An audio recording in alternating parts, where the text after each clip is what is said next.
ظاہر ہے ابھی میں اس سے پڑھ کے آ رہی ہوں کہ سالانہ مجلس سے یہ سالانہ مجالس سالانہ عشرے سالانہ کم سے پروردگار کا خاص ملک ہوتا ہے کہ اسی طرح جاری و ساری ہے خدا العالم ہم سب کی توفیق خیر میں اضافہ فرمائے ایک دو کے سلام دے ہوں شہزادی قرآن مادر حسنین جناب فاطمہ الزہرا آ جاتی شام کی شہزادی بھی آ جاتی ہے میرا مولا بھی آ جاتا ہے تو جہاں جہاں جو شخص بھی چاہتا ہے کہ میرے گھر میں عزت ہو میرے گھر میں برکت ہو نحوست دور ہو جائے کل کی مجلس میں نے کہا تھا آستین کی ساتھوں پہ ہے نظر بندی ہوتی ہے یہ سب کی حقیقت ہے لیکن میرا یقین ہے جہاں ذکر حسین ابن علی ہو وہاں کچھ نہیں جہاں اہل بیت کا ذکر ہو وہاں کچھ بھی نہیں ہوتا ہے جب اہل بیت کا ذکر کرتے ہیں جب اہل بیت کا ذکر کرواتے ہیں میری آوزانی ہوتی ہے ان کے فضائل پڑھے جاتے ہیں ان کے مسائل پڑھے جاتے ہیں کچھ بھی نہیں ہو سکتا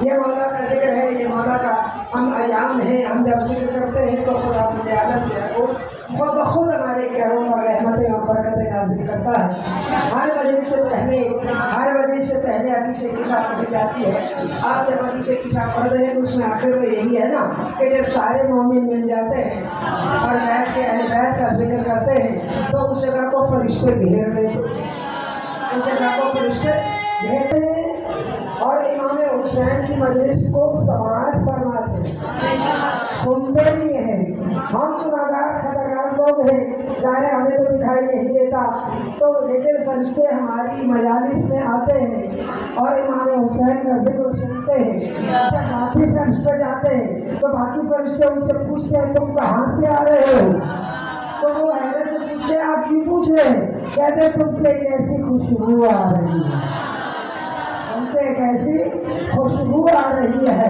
یہ بہت دفعہ میں اپنی مجالس میں پڑھ چکی ہوں ماشاء اللہ علماء کو سننے والے ہیں یہاں مجالس ہوتی رہتی ہیں آپ سنتے رہتے ہیں کہ وہ رشتے کہتے ہیں کہ ہمیں بھی زمین پر لے جائیے تو ہم بھی جا کر مجلس حسین کو سنیں گے وہ کہتے ہیں مجلس تو ختم ہو گئی کہا جس جگہ ازرار بیٹھے تھے ہم اس جگہ کو بیٹھیں گے تو بس میں ایک بات کہنا چاہتی ہوں اگر یہ مجلس حسین ذکر حسین فرشتوں کی خوشبو کو عرض کر دیتا ہے تو ہمارے کردار کو بھی بدل دے ہم جب مجلس سے اٹھ کے جائیں تو بیزار ہوں تو موضوع گزار بن جائے ہم منڈی سے پہننے والے ہوں تو بہلول دانا بن جائے ہم خطاکار و عاصی ہوں تو ہور بن جائے یہ مجالس ہمارے کردار کو بدل دیں یہاں ہر خطاکار کے لیے دروازہ کھلا ہے ہم اسی لیے مسجد کو ارادہ بناتے ہیں امام بارگاہ کو ارادہ بناتے ہیں کیونکہ آپ جانتے ہیں کہ مسجد کے احکام ارادہ ہے مسجد میں خاص احکام ہے اگر ایک انسان پہ کچھ واجب ہے تو مسجد میں نہیں جا سکتا احکام ہے بلاخر شرعی احکام ہے ان کو فالو کرتے ہیں لیکن امام بارگاہ ہر عاصی کے لیے کھلا ہے ہر گناہگار کے لیے کھلا ہے ہر خطاکار کے لیے کھلا ہے ہر غیر مسلم کے لیے کھلا ہے کوئی پابندی نہیں ہے کوئی پابندی نہیں صرف شیعہ آئے گا نہ عیسائی آئے یہودی آئے مسلمان آئے شیعہ آئے کوئی بھی آئے میرے حسین کھلا ہوا یہ ہور بناتی ہے مجالس حسین آج ساری دنیا کربلا کا رخ کر رہی ہے وہاں صرف شیعہ نہیں ہے آپ دیکھیے جنہوں نے صبیریں لگائی ہوئی ہیں جا کے ان سے پوچھئے جو تبرک تقسیم کر رہے ہیں ان سے پوچھئے کوئی کہے گا میں چائنا سے آیا ہوں کوئی کہے گا میں انڈیا سے آیا ہوں بھائی آپ تو انڈیا کے رہنے والے ہیں آپ تو مسلمان نہیں ہیں آپ تو چائنا کے رہنے والے آپ مسلمان کے نہیں ہیں آپ یوکے کے رہنے والے مسلمان نہیں ہیں کہتے ہم مسلمان نہیں ہیں لیکن ہم حسین کے چاہنے والے ہیں میں اتنی کشش ہے کہ آج پوری دنیا سے لوگ کھینچے چلے جا رہے ہیں آج کل تو آپ جانتے ہیں کوئی بندہ پیدل تو چلتا نہیں ہے گاڑی لے لی رکشہ لے لیا آج کل ہم سے چلا نہیں جاتا اور باہر کے ملک کے لوگ تو اور زیادہ ایسے ہوتے ہیں لیکن قربان جاؤں حسین پر 86 کلومیٹر کا سفر ہے تیز ترین گاڑی چلے تو 1 گھنٹہ گاڑی کا لگتا ہے اور پیدل چلنے والوں کے لیے 3 دن لگتے ہیں کیا عشق ہے حسین کا کیا عشق ہے حسین کا جو گھر میں 2 قدم نہیں چلتا، وہ نجد سے کربلا پیدل چلتا ہے، وہ مشی کرتا ہے۔ ایسے فضائل عطا کیے ہیں، اس ایسے مراقب عطا کیے ہیں جو کسی اور کو حاصل نہیں ہے سوائے امام حسین علیہ السلام۔ جائیے اور پوچھئے تمام علماء سے، ہر جگہ کی مٹی کھانا حرام ہے۔ کسی بھی عالم سے پوچھ لیجئے، ماشاءاللہ علماء آپ کے یہاں پڑھنے آتے رہتے ہیں، علماء کو آپ سننے والے ہیں، ہر عالم سے سوال کیجئے گا، مکہ کی مٹی کھانا حرام، مدینے کی مٹی کھانا حرام، ہر معتبر جگہ کی مٹی کھانا حرام۔ اگر نہیں حرام، نہ صرف حرام نہیں بلکہ خاک شفا کھانا شفا ہے۔ کیا کریم ہے حسین، مٹی بھی دے تو شفا دیتا ہے، مٹی بھی دے تو شفا دیتا ہے۔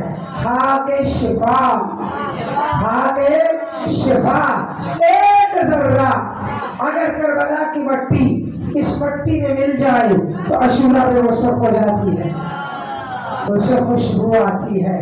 لوگ کہتے ہیں، لوگ خوشبو کہاں سے آتی ہے؟ خوشبو تو نہیں آتی۔ اب تو میری اگر تمہیں نہیں آتی تو اس کا مطلب یہ تو نہیں کہ خوشبو نہیں آتی۔ اب سب کا سنا ہوا واقعہ کہ حضرت یعقوب علیہ السلام کے بیٹے حضرت یوسف علیہ السلام کو جب بھائیوں نے کنویں میں پھینک دیا اور خداوند عالم نے انہیں کنویں سے نکالا اور مصر کا بادشاہ بنا دیا۔ پریشانیوں سے نہ ڈرو، اندھیروں سے نہ ڈرو، دشمن سے نہ ڈرو، آفتوں سے نہ ڈرو۔ وہ خدا جو اندھیرے کنویں سے نکال کے یوسف کو بادشاہ بنا سکتا ہے، وہ ہماری مشکلوں کو بھی سہل کر سکتا ہے، ہماری مشکلوں کو بھی آسان کر دیتا ہے۔ بس اللہ سے اپنا رابطہ ٹھیک رکھیے، ذکر اذکار کیجئے، اور خداوند عالم اور اہل بیت کے بتائے ہوئے قرآن شفا ہے، قرآن خود شفا ہے، اور اہل بیت کے بتائے ہوئے اذکار وہ اکسیر ہے۔ کہ کوئی بیماری ہے، کوئی مشکل ہے، کوئی پریشانی ہے، آپ ان اذکار کو کیجئے۔ تعجب کرتے ہیں ائمہ کہ کیوں لوگ پریشان ہوتے ہیں، ایسے ایسے ذکر ہیں، ایسی ایسی آیات۔ اگر کوئی نظر بد ہے تو آیت الکرسی کیوں نہیں پڑھتے ہو، سورہ ناس اور فلق کیوں نہیں پڑھتے ہو؟ کتنی آیات، کتنی چیزیں جو آپ کو آتی ہے ماشاءاللہ۔ کون ہے جس کو آیت الکرسی نہیں آتی، یا کون ہے جس کو فلق و ناس نہیں آتی، کس کو ایسی آرام آرام سے جتنی چھوٹی چھوٹی سورہ ہے یہ سب ماشاءاللہ آپ کو آتی ہے۔ ان کا ورد نہیں ہے، ان کو ہم پڑھتے نہیں ہیں، ان کو پڑھ کے انشاءاللہ آپ کی زندگی میں سکون ہوگا، آپ کے اندھیرے چھٹ جائیں گے۔ جو خدا کنویں سے نکال کے مصر کا بادشاہ بنا سکتا ہے وہ آپ کی مشکلات کو بھی حل کر سکتا ہے۔ بلکہ یوں کیوں نہ کہو، جن کے پاس علی جیسا مشکل کشا ہو، جس کے پاس علی جیسا مشکل کشا ہو، اسے مشکلیں کیا کہہ سکتی ہے؟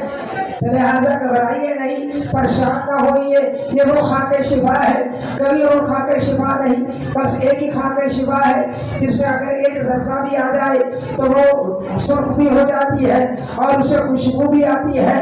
آپ دیکھیے کتنے لوگوں کے پاس ایسی تسبیحاں ہیں، کتنے لوگوں کے پاس ایسی نگاہیں ہیں، کتنے لوگوں کے پاس یہ چیزیں ہیں۔ آج تک منٹ پہ ہے، سب نے دیکھا ہے، سب دیکھتے ہیں، گھروں میں بھی ہوں گی، یقیناً ہوتی ہے اور وہ سرخ ہو جاتی ہے۔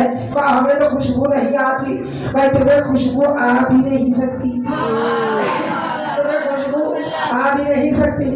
حضرت یوسف علیہ السلام کا پیرہن کرتا جب حضرت یعقوب کو دیا گیا تو کھوئی ہوئی بینائی واپس آ گئی، کھوئی ہوئی بینائی واپس آ گئی۔ یعنی خدا جب چاہے تو ایک نبی کے کرتے میں شفا رکھ سکتا ہے، خدا جب چاہے تو ایک نبی میں اتنی خوشبو رکھ سکتا ہے کہ حضرت یعقوب نے کہا کہ میں یوسف کی خوشبو کو محسوس کر رہا ہوں۔ یوسف کہتی ہے تو فخر یوسف سے کیوں نہیں آ سکتی؟ یہ تو فخر یوسف ہے تو کیوں نہیں آ سکتی؟ لہذا اللہ نے وہ مقامات عطا کیے۔ اور دوسرا کہ جب کوئی کربلا جائے، انشاءاللہ کہ جائیں جو گئے ان کو التماس سے دعا کہیے اور کہیے کہ قبہ حسین کے کھڑے نیچے ہو کے دعا مانگے۔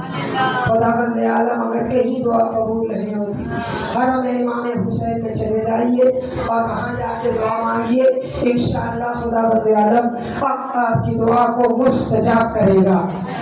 اور خداوند عالم نے کسی اور کی جگہ پر ایسا نہیں کیا جو امام حسین کی آمد پہ کیا ہے۔ پروردگار نے کہا اے دروغہ جہنم، آج جہنم کو خاموش، دروغہ جہنم، جہنم کو خاموش کر دو۔ کیوں؟ کیونکہ آج کریم حسین آ گیا، آج بخشنے والا حسین آ گیا ہے۔ اے خطا کارو، اے گناہ گارو، پریشان ہونے کی ضرورت نہیں ہے، حسین آ گیا ہے۔ جنت کے 8 باب ہیں، 8 دروازے، 8 دروازوں میں سے ایک باب کا نام، ایک دروازے کا نام باب الحسین ہے، باب الحسین ہے، جس سے حسینی جائیں گے، جس سے عزادار جائیں گے۔ وہی آپ سنتے رہتے ہیں نا، نیٹ کا دور ہے، ایک فرقہ 73 فرقے ہیں، ایک کہتا ہے میں جنت میں جاؤں گا، دوسرا کہتا ہے میں جنت میں جاؤں گا، تیسرا کہتا ہے میں جنت میں جاؤں گا۔ بھائی ہمیں تو نہیں معلوم کون جنت میں جائے گا، لیکن جنت میں وہی جائے گا جسے جنت کا سردار لے جائے گا، جسے جنت کا 8 دروازوں میں سے ایک دروازے کا نام باب الحسین۔ حسین کے چاہنے والے، حسین کے ماننے والے اس باب سے داخل ہو جائیں گے۔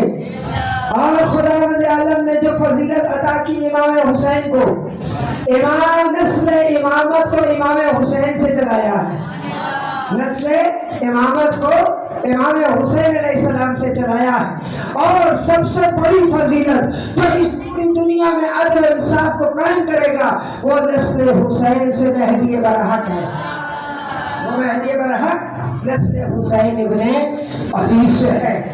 یہ وہ حسین ہے، اللہ کے نبی بیٹھے ہوئے تھے اور ساتھ اصحاب بھی تشریف فرما تھے، اتنے میں حسین ابن علی خرامہ خرام آ رہے تھے۔ اب جیسے ہی اللہ کے نبی نے حسین کو دیکھا، کل میں مری سے پڑھا تھا یہ نبی وہ نہیں ہے جو اپنے سے کلام کرے، مرضی ہو تو بول دے، نہ مرضی تو کوئی نہ بولے، مرضی ہو تو بلائے، مرضی ہو تو نہ بلائے، نہ یہ جو کرتا ہے وہ وہی کرتا ہے جو وہی الہی ہوتی ہے۔ وَمَا يَنطِقُ عَنِ الْهَوَىٰ، یہ اپنی ہوا و ہوس سے بات نہیں کرتا بلکہ یہ وہی کہتا ہے جو اللہ کہتا ہے۔ اور اگر کسی کے احترام کے لیے کھڑا ہوا تو مت سمجھیے اپنی بیٹی سمجھ کے کھڑا ہوا، اگر یہ کسی کو شانوں پہ اٹھا لے تو مت سمجھیے گا داماد سمجھ کے اٹھایا، اگر کسی کے لیے سجدہ تول دیا تو مت سمجھیے گا نواسہ سمجھ کے کیا، نانا یہ وہی کہتا ہے جو وہی کہتی ہے۔ اب امام جب آئے تشریف لا رہے تھے تو میرے رسول نے کیا فرمایا، آؤ زمین و آسمان کی زینت، زمین و آسمان کی زینت۔ ساتھ بیٹھے انہوں نے کہا کہ یا رسول اللہ آپ کے علاوہ بھی کوئی زمین و آسمان کی زینت ہے؟ کہا بے شک، میں جب معراج پہ گیا تو میں نے عرش پہ لکھا ہوا دیکھا۔ عرش پہ کیا دیکھا؟ کہا میں نے عرش پہ لکھا ہوا دیکھا، ان الحسین مصباح الہدی و سفینۃ النجات۔ یہ حسین عرش پہ زیادہ مشہور ہے بنسبت، عرش پہ زیادہ مشہور ہے حسین۔ ہاں میں نے عرش پہ لکھا ہوا دیکھا ہے کہ حسین ہی نجات کی کشتی ہے اور حسین ہی چراغ ہے۔ یہ ایسا چراغ ہے جسے پوری دنیا روشنی دے رہی ہے۔ امام سے سوال کیا گیا کہ آپ کے جد نے کہا کہ حسین نجات کا سفینہ ہے، تو کیا آپ نجات کے سفینہ نہیں ہے؟ کہا بے شک ہم 12 کے 12 نجات کے سفینے، ہم سارے نجات کے سفینے۔ کہا پھر حسین کو کیوں کہا گیا ان الحسین مصباح الہدی و سفینۃ النجات؟ کہا ہم سارے نجات دے سکتے ہیں لیکن حسین کا سفینہ تیز چلتا ہے۔ جو حسین کے سفینے پہ آگے بیٹھ گیا پھر وہ خطا کار نہ رہا، پھر وہ گناہگار نہ رہا، بلکہ وہ حر بن گیا، وہ حر بن گیا۔ آج دنیا پوچھتی ہے کون جیتا کون ہارا؟ بھائی حسین نے صبح عاشور اعلان کر دیا تھا کہ حسین جیت گیا ہے اور یزید ہار گیا ہے۔ بھائی کیسے؟ یہ کوئی خطابت نہیں ہے، یہ کوئی ذاکری نہیں ہے، بہت بڑی دلیل ہے۔ ہمیشہ دنیا پیسے کے پیچھے بھاگتی ہے، پیسے والوں کے پیچھے بھاگتی ہے۔ ہر انسان کھانا پینا پسند کرتا ہے، اچھا کھانا پسند کرتا ہے، پیاسا بھوکا رہنا نہیں پسند کرتا۔ آپ دیکھیے اگر لوگ حسین سے ٹوٹ کے یزید کی طرف گئے، اگر بھوک اور پیاس کی وجہ سے، گرمی کی شدت کی وجہ سے، پانی نہ ملنے کی وجہ سے، سختیوں سے اگر ٹوٹ گئے، حسین سے ٹوٹ کر، حسین کے قافلے سے نکل کر اگر یزید کے قافلے میں گئے تو یزید جیتا۔ لیکن اگر وہ یزید کے قافلے سے نکل کر پیسے کو لات مار کر، کھانا پینا چھوڑ کر حسین کے پاس آ گئے تو حسین جیتا۔ امام سے بھی سوال کیا گیا تھا نا، چوتھے امام سے، کہ بتائیے آپ تو اسیر ہو گئے، آپ کی عورتیں اسیر ہو گئی، تو آپ کے بابا نے جو قیام کیا تھا تو پھر کون جیتا؟ یزید جیتا یا تیرا بابا جیتا؟ تو میرے مولا نے کہا ایک منٹ خاموش ہو جاؤ، ایک منٹ خاموش ہو جاؤ، ابھی آزان ہو گئی تو پتہ چل جائے گا کون جیتا اور کون ہارا۔ یزید چاہتا تھا ذکر محمد ختم ہو جائے، آج اذانوں میں اگر ذکر محمد ہے تو حسین جیتا۔ یہ حسین ہے۔ آج دنیا، پوری دنیا سے لوگ آ کے کہہ رہے لبیک یا حسین، پوری دنیا سے۔ یہ مشی عام مشی نہیں ہے، یہ اربعین عام اربعین نہیں ہے، یہ عام اربعین نہیں ہے، پوری دنیا سے لوگ اٹھ رہے ہیں اور دشمن طاغوت گھبرا رہا ہے، کیونکہ یزید نے تو سازش کی تھی کہ ہم جنگل میں مار دیں گے، کسی کو پتہ ہی نہیں چلے گا کہ کیا ہوا کیا نہیں ہوا، پر جن کو خدا رکھے اس کو کون مار سکتا ہے؟ ہم پابندی لگا دیں، ہم من سے بند کروا دیں گے، ہم یہ کر دیں گے، ہم وہ کر دیں گے۔ میں تو بس ایک جملہ کہوں گی، آج دن تک تم ہمارا ایک روٹ نہ بدل سکے، ہمارا ایک روٹ نہیں بدل سکے تو من سے ختم کر دو گے۔ ہمارے بچے مارے گئے، بم بلاسٹ کیے گئے، بچوں کو اٹھایا گیا، ظلم کیا گیا، آر پار جلال میں کیا ہو رہا ہے، جس جرم میں ہمیں قید کیا جاتا ہے، ہمارے بچے تو زندانوں میں بھی یا حسین یا حسین۔ حسب اور ایک ہوتا ہے نسب، حسب اور نسب سنیں دو لفظ ہوتے ہیں، حسب اور نسب۔ امام حسین کا حسب کیا ہے اور امام حسین کا نسب کیا ہے؟ اب ذاکر مولوی تو سنتے رہتے ہیں، آپ آئیے نبی سے پوچھتے ہیں یا رسول اللہ حسین کا حسب کیا ہے، حسین کا نسب کیا ہے؟ کہیں گے حسین منی و انا من حسین۔ جس نے دیکھنا ہو کہ حسین کیا ہے، حسین مجھ سے ہے، میں حسین سے ہوں۔ بڑے بڑے عالم ذاکر فضائل پڑھتے ہیں، ہم نے کیا فضیلت پڑھنی ہے۔ ایک دن مولا کائنات بھی تشریف فرمائے اور امام حسین بھی تشریف فرمائے۔ مولا کائنات علی ابن ابی طالب اگر پوری دنیا کے درخت قلم بن جائے اور پوری دنیا کا پانی سیاہی بن جائے تبھی فضیلت علی ابن ابی طالب ختم نہیں ہوتی۔ مولا نے کہا حسین تیرے فضائل زیادہ ہیں یا میرے فضائل زیادہ ہیں؟ حسین تیرے فضائل زیادہ ہیں یا میرے فضائل زیادہ ہیں؟ کہاں علی بن ابی طالب؟ ہمارے عالم دین کے ایک سیمینار میں سب نے اپنے تمام فقہ کے لوگ گئے، سب نے اپنے اپنے اماموں کی فضائل بیان کی۔ آپ اپنے امام کیوں مانتے ہیں؟ اس کی یہ فضیلت ہے۔ آپ کیوں مانتے ہیں فلانے کو؟ اس کی یہ فضیلت۔ آپ کیوں مانتے ہیں فلانے کو؟ اس سے کہا یہ فضیلت۔ اور ہمارے جب عالم کی باری آئی کہا آپ کے امام کی کیا فضیلت ہے جو آپ امام مانتے ہیں؟ کہا جو میرے امام کی فضیلت ہے وہ کسی اور کی نہیں۔ اچھا وہ کون سی فضیلت ہے جو آپ کے امام کی ہے اور کسی اور کی نہیں ہے؟ کہا ہاں جو میرے امام کی فضیلت ہے وہ کسی اور کی نہیں ہے۔ کہا آپ کے امام کی کیا فضیلت ہے؟ کہا کسی کا امام بھی مولود کعبہ نہیں ہے، صرف میرا امام ہے جو مولود کعبہ ہے۔ فضیلت کافی ہے، ایک ہی فضیلت سب پہ بھاری ہے، کسی کا امام مولود کعبہ نہیں ہے۔ میرا امام مولود کعبہ ہے. کسی کا امام کعبے میں پیدا نہیں ہوا، میرا اور آپ کا امام کعبہ میں پیدا ہوا. وہ امام پوچھ رہا ہے امام حسین سے، تیرے فضائل زیادہ ہیں حسین یا میرے زیادہ ہیں؟ اور اس منظر کو کیسے میں پیش کروں کہ جب حسین نے کہا ہوگا بابا آپ اپنے فضائل پڑھیے، میں اپنے فضائل پڑھتا ہوں، آپ اپنی فضیلتوں کو بیان کیجئے، میں اپنی فضیلتوں کو بیان کرتا ہوں. کہا بیٹا آپ بتائیے کہ آپ کی کیا کیا فضیلت ہے. اور میرے مولا حسین نے اپنے فضائل پڑھنا شروع کیے. کہا بابا دنیا میں جو میرا نانا ہے ایسے کسی کا نانا نہیں.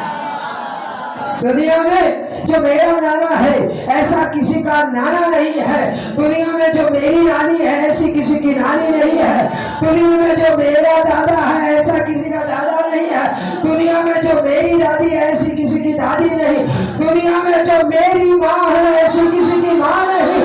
دنیا میں جو میرا بابا ہے ایسا کسی کا بابا نہیں ہے. ایسے کسی کا نانا نہیں.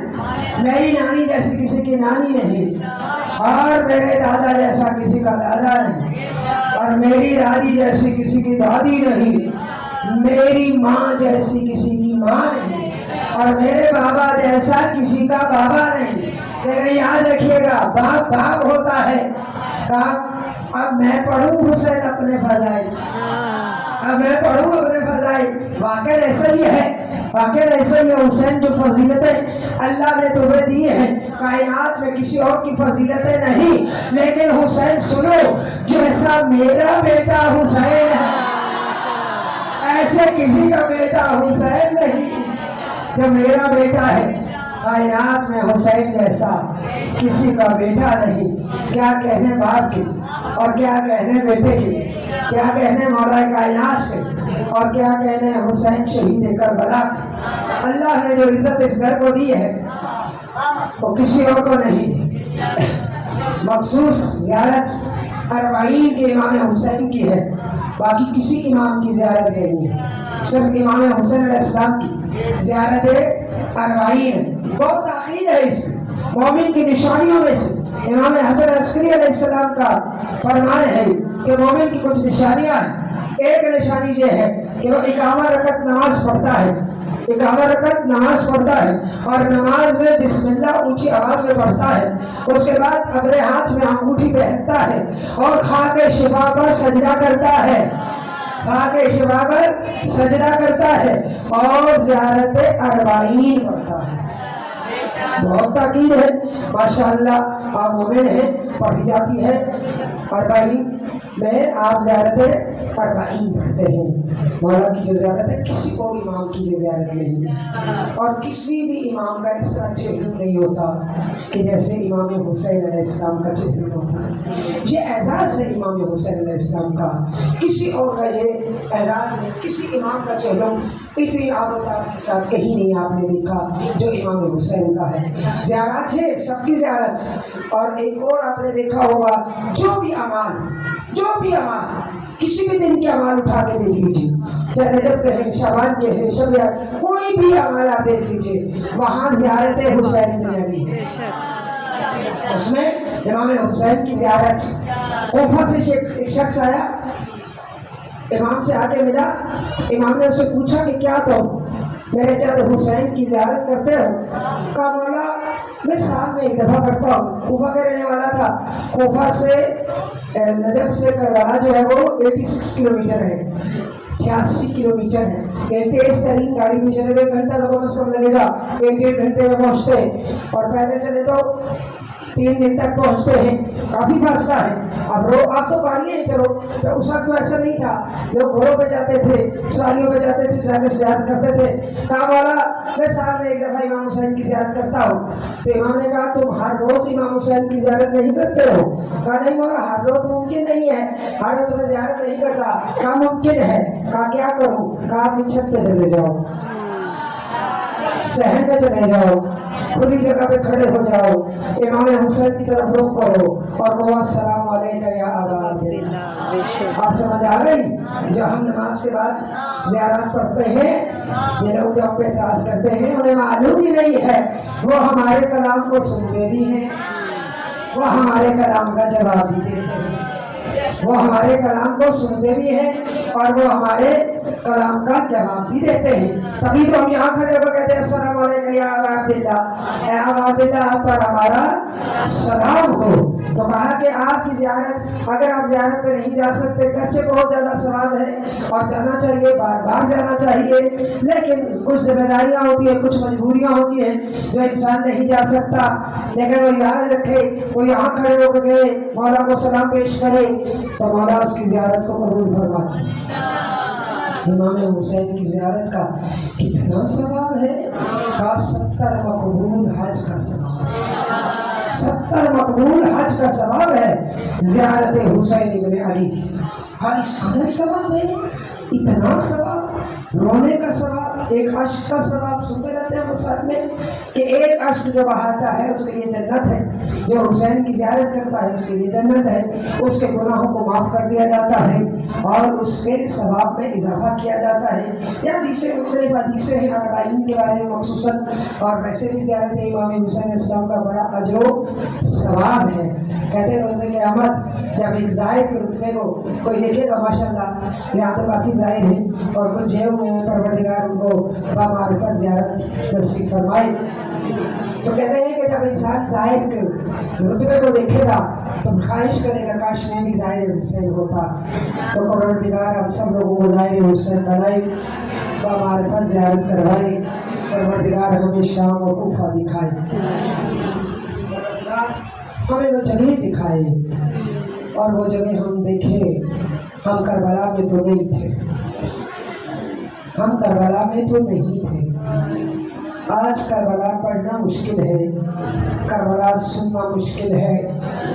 دیکھیے ہم مسائل پڑھتے ہیں، آپ نے اکثر سنا ہوگا علماء ذاکرین جب پڑھتے ہیں تو کہتے ہیں سینے میں دم نہیں ہے کہ ہم یہ مسائل کس طرح پڑھ رہے ہیں، یہ اللہ ہی جانتا ہے۔ واقعہ ایسا ہی ہے عزیزو، چہلم قریب ہے نا، جب کوئی انسان دنیا سے چلا جاتا ہے تمام عزیز و اقارب آ جاتے ہیں، اس کا چہلم کرتے ہیں۔ آج اس غریب کا چہلم ہے، چہلم تو ہو جاتا فاتحہ بھی نہ ہوئی، آج اس غریب کا چہلم ہے، آج اس غریب کے چہلم کی یہ عزاداری ہو رہی ہے۔ ارے وہ چہلم منانے آ گئی تھی شام کو جس کا چہلم نہ ہوا، جس کا غسل نہ ہوا، جس کا کفن نہ ہوا۔ ارے قید چھٹ گئی زینب، قید چھٹ گئی زینب۔ اب جب کہا گیا امام سجاد کو کہ آپ چاہیں تو یہاں رہ سکتے ہیں اور چاہیں تو جا سکتے ہیں، تو سید سجاد نے کہا کہ ہماری کچھ شرائط ہے، اور شرائط کو پورا کیا جائے تو پھر ہم بتائیں گے ہم نے کیا کرنا ہے۔ کہا کیا کرنا چاہتے ہو؟ کہا سب سے پہلے کربلا کی لوٹ واپس لوٹا تو مسلمانوں نے کیا لوٹا، اکبر کی جوانی کو لوٹا، اصغر کے دولہے کو لوٹا، سیدزادیوں کی چادروں کو لوٹا۔ کہا سب سے پہلے ہماری لوٹ کربلا واپس کرو، ہمارے شہداء کے سر واپس کرو، ہماری سیدزادیوں کی چادریں واپس کرو، کربلا کی لوٹ کو واپس کرو۔ اور جب آئے سرائے حسین تو حضرت عباس کا سرائے ام کلثوم کھڑی ہو گئی، ارے علی اصغر کا سرائے ام رباب کھڑی ہوئی۔ کہا تو جیسے بچے بھی نہا کیے جاتے ہیں، تو جیسے بچے بھی ذبح کیے جاتے ہیں، ارے قاسم کا سرائے قاسم کی ماں کھڑی ہو گئی، اور محمد کے سرائے ماں کھڑی نہیں ہوئی۔ قائم کی ماں نہیں ہے، قائم کی ماں تو ہوں میں، لیکن جو حسین پہ صدقہ ہے، میں نے حسین پہ صدقہ کر دیا ہے۔ اتنے میں حسین بن علی کا سر آیا، علی کی بیٹی کھڑی ہو گئی، آ میرا غریب حسین، آ میرا پیاسا حسین، آ میرا بے وطن حسین، اپنے سینے سے لگا کے روتی رہی زینب۔ پھر ایک گٹھلی آئی، پھر ایک گٹھلی آئی گئی، اس گٹھلی میں کیا تھا؟ ابھی بھی جب اس گٹھلی کو کھولا تو سیدزادیوں کے ڈھونڈے تھے، سیدزادیوں کی چادریں تھی۔ اب ایک ایک چادر کو علی کی بیٹی نے اٹھایا، ایک ایک چادر کو اٹھا کے کہا ام لیلا یہ تیری چادر ہے، ام فرح یہ تیری چادر ہے، ام رباب یہ تیری چادر ہے۔ بیویوں نے میرے سوا چادروں کو دیکھا اور حسن سے اپنی چادروں کو سر پہ رکھ دیا